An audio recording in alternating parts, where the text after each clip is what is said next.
There's something so rewarding about sublimating a beautiful, vibrant tumbler. It's one of the best feelings in crafting. But isn't it frustrating when you follow all the steps and still end up with white spots, faded areas, or a visible seam? Making sublimation tumblers seems simple, just print, wrap, and heat, right? But even something as minor as tape placement can make a big difference and lead to disappointing results. Hello everybody, Jennifer Maker here. It's a beautiful day to learn how to make better sublimation tumblers so your cups turn out perfectly every time. I'm here today to share 9 of my best tumbler sublimation tips and then show them in action. Now, I've made a lot of sublimation tumblers, so I'm no stranger to scorched tumblers, ghosting, or visible seams. I'm excited to share what I learned with you because, like I always say, I make the mistakes so you don't have to. So let's jump right in. Tip number 1, measure your tumbler. The foundation of a great tumbler is a great fit for your print. This starts with accurate measurements. There are 2 essential areas to measure. First is the circumference, or how wide your wrap should be, and second is the tumbler's height. Wrap a looped measuring tape around the middle of the tumbler to find the width for your design. Then, measure the wall of your tumbler from top to bottom. Even if you're using a design template, knowing the precise measurements is important in case you need to make adjustments before printing. Tip number 2, size your text for readability. What looks right on screen may not work on a curved surface. If your design includes words, you want to make sure they're easy to read. On a standard 20-ounce tumbler, if your message is more than 3 inches wide, it'll start wrapping around the sides. That makes it hard to read from the front. For any other tumbler shapes or sizes, wrap a tape measure around the tumbler and stop when the numbers begin to curve or distort. That's where your text would start disappearing from view. That spot marks your maximum design width. Would you like to learn more about personalized tumblers? My Advance with Jennifer Maker membership program has a workshop that teaches how to add text to any design using Canva, even when you're working with a colorful background image. Find out more at jennifermaker.com/advance. Tip number 3, use the best print settings available. For beautiful sublimation, you need a high-quality print with enough ink to transfer your design. The wrong print settings can lead to faded spots or white lines all over your print. When printing your design, make sure to select high or best quality so enough ink prints for a full transfer. Choose matte presentation paper to help your printer apply the ink accurately and without smearing. And mirror your image. We'll talk more about that next. Your print will look lighter or washed out on paper. That's totally normal. Sublimation ink activates and becomes vibrant during the pressing process. Tip number 4, mirror your image. This one's a classic mistake. You've printed your beautiful design, you press it onto the tumbler, and the text is backwards. The fix for next time is easy. Always mirror your image before printing. This flips the design horizontally so it transfers correctly during pressing. Most printer dialogues have a mirror or flip horizontally setting under the Layout tab. It's just one simple step, but if you forget to mirror your image, you might feel like the tumbler is ruined even though it's still totally usable. Tip number 5, double-check your print's orientation. Before you start taping anything in place, make sure the top of your design is aligned with the top of the tumbler.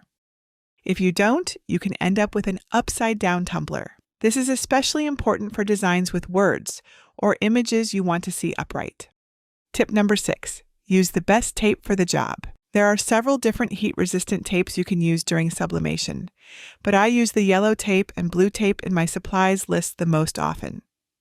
The blue heat tape works well for tumblers without overlapping seams.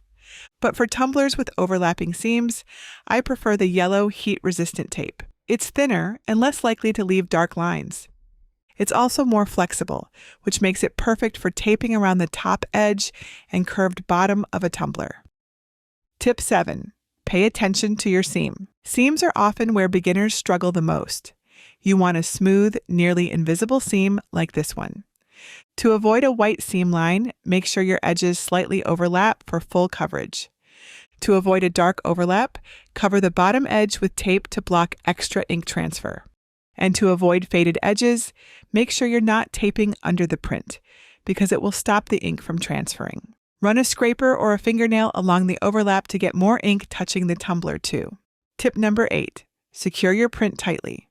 Loose wraps equal faded results. Your sublimation paper needs to sit tight against your tumbler. Any air pockets or loose areas can cause the ink to sublimate unevenly, or not at all.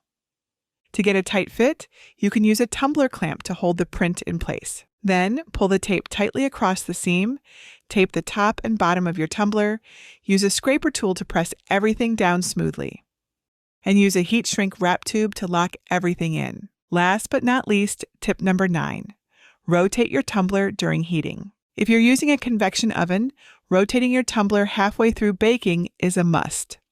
Most ovens have hot spots. If one tumbler side is closer to the heating element, that side may get too hot while the other side stays cooler. This can lead to scorching, faded spots, or uneven color results. A quick flip halfway through will help prevent this. Just make sure you have your heat-resistant gloves on. Let's walk through the process using one of my free wrap designs. Head over to my free resource library at jennifermaker.com/760 to grab my free designs. Click Get a Password if you need one, or enter the library. Then search for design number 760 and click on the project file to download everything you need to get started. Inside the download folder, you'll find 5 PNG tumbler wraps designed to inspire your creativity, all made with the help of AI and image editing software. Next, measure your tumbler just like I showed you back in tip 1. Measure your tumbler's circumference and write down the measurement. Then measure and record the tumbler's height as well. Next, open Google Docs in your computer's web browser by going to jennifermaker.com/Google-Docs. You need a free Google account to use Google Docs, so click Create Account to sign up or enter your email to log in. Click Blank Document at the top left to open a new document. Then go to the File menu and click Page Setup. Set the orientation to landscape to match your tumbler wrap. Then change all 4 margins to 0 so you can use more of the page for your design. Make sure your paper size matches your sublimation paper. And click OK to save your settings. Next, click Untitled Document at the top and name your file. Go to the Insert menu, select Image, and choose Upload from Computer. Navigate to the PNG folder and pick one of my free designs you downloaded. Select the image and click Image Options. Under Size and Rotation, make sure Lock Aspect Ratio is selected. If you're using your own design and don't need to overlap the seam, enter your tumbler's circumference in the width field, which for my tumbler is 9.37. For my designs or a seam that overlaps, add 0.08 to your tumbler's measured circumference, so the print fully covers the tumbler. Then enter that number in the width field. I'll set mine to 9.45. The height will automatically adjust based on the width. Click the Wrap Text icon so you can move the image freely on the page. Drag it to the center so the edges don't get cut off. Now you are ready to print. Go to File and select Print. Under Destination, make sure your sublimation printer is selected. Click the arrow beside More Settings to select Print using System dialog and open your full printer settings window. Your print menu may look different from mine, but you can use my settings as a guide. Double-check the sublimation printer and paper size settings to make sure they're still correct. And like we covered in tip 3, choose the highest print quality option and the best matte paper setting. Then check the option to mirror your image like I showed you in tip 4. Load a sheet of sublimation paper into the printer. If you're not sure which way it goes, check the packaging information or printer manual. Once everything is set, click Print. Let the print dry completely before handling to avoid smudging the ink. Next, let's wrap our tumbler. If you have a design with a full colored background, lay the design face down and place a strip of heat-resistant tape along one of the seam edges so it covers a 1/4 inch of the print. I recommend using yellow tape for a less visible seam.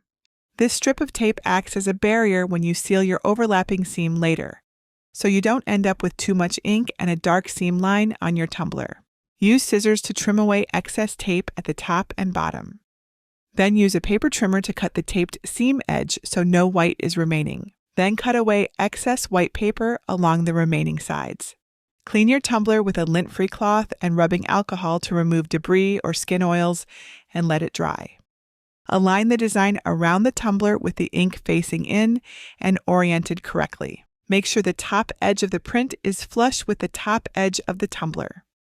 The bottom edge of the print will extend below the tumbler. Remember from tip 8 that we want to secure our print tightly, so pull the print as tight as you can and use a clamp to hold it in place. Make sure the edge with the taped seam is against the tumbler and the untaped seam is on top. Add a short piece of heat-resistant tape to the untaped seam edge. Then pull it tightly across the seam and secure on top of the taped edge. Secure the top and bottom edges of the seam the same way, then add additional tape to secure the middle areas. Apply a long piece of heat-resistant tape along the seam from top to bottom, allowing excess tape on both ends. Then use your scraper to press the tape down firmly, sealing the seam and helping push as much ink as possible onto the tumbler's surface.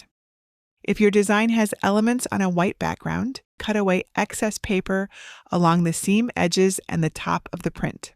Then use scissors to trim any excess paper at the seam edges, so no paper overlaps your printed elements. Clean, wrap, and clamp your tumbler just like I showed you. Secure with short pieces of tape across the seam from the middle out. Then seal it with a long strip of tape from top to bottom, remove the tumbler clamp, and burnish it with a scraper. Now hold the tumbler with the bottom facing you and the excess tape in the north or top position.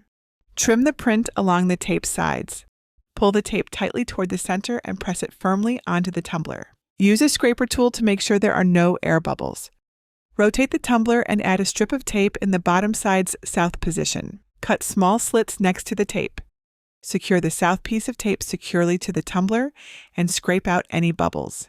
Then secure the east and west sides of the tumbler's bottom, as well as all of the intermediate positions, for a total of 8 pieces of tape. Next, cut the 8 paper tabs between the tape in half. Then continue securing each of the halves down with heat-resistant tape. To secure the top of your tumbler, pull the excess tape from the seam over the edge and press it to the inside of the rim. Then add and secure heat-resistant tape in the cardinal directions, intermediate directions, and all around the tumbler's top edge, just like you did for the bottom. Use your scraper tool to go over all areas of tape to make sure your print is tightly secured. We're almost ready to bake, so open a window and turn on a fan for ventilation. Place a silicone baking mat and an oven thermometer into your convection oven. Set the temperature for 375 degrees Fahrenheit or 191 degrees Celsius. Slip on a pair of heat-resistant gloves, then slide a shrink-wrap sleeve over the tumbler and shrink it with a heat gun set on low until it hugs the shape, but not too tightly. Let the tumbler cool completely, then place it horizontally on the mat once the oven comes to temperature. Bake for 6 minutes, rotating at 3 minutes as we learned in tip 10. When it's finished baking, let it cool on a cooling rack for 1 to 2 minutes. Then peel away the tape and paper to reveal your vibrant design. You now have a fun design sublimated on a 20-ounce tumbler. And thanks to our helpful tips, it looks absolutely amazing. If you need more help with sublimation, or even if you've dabbled a bit but want to feel more confident, I've put together a guide called Sublimation Made Simple. It walks you through everything in a clear, step-by-step way, just like we did with today's project. I made it to take the overwhelm out of sublimation and help you create beautiful things without all the trial and error. You can grab it using the link below this video or over at jennifermaker.com/sublimation-guide. Thank you so much for crafting with me today. Tumblers are one of my favorite things to make. I hope this tutorial inspires you to make beautiful tumblers to keep for yourself or to give away as gifts. And when you do make your tumbler, I want to see it. Please share your project in our sublimation group at jennifermaker.com/sublimation-group. I love seeing everything you create. And that's it for today. Until next time, this is Jennifer Maker, reminding you to craft a life you love.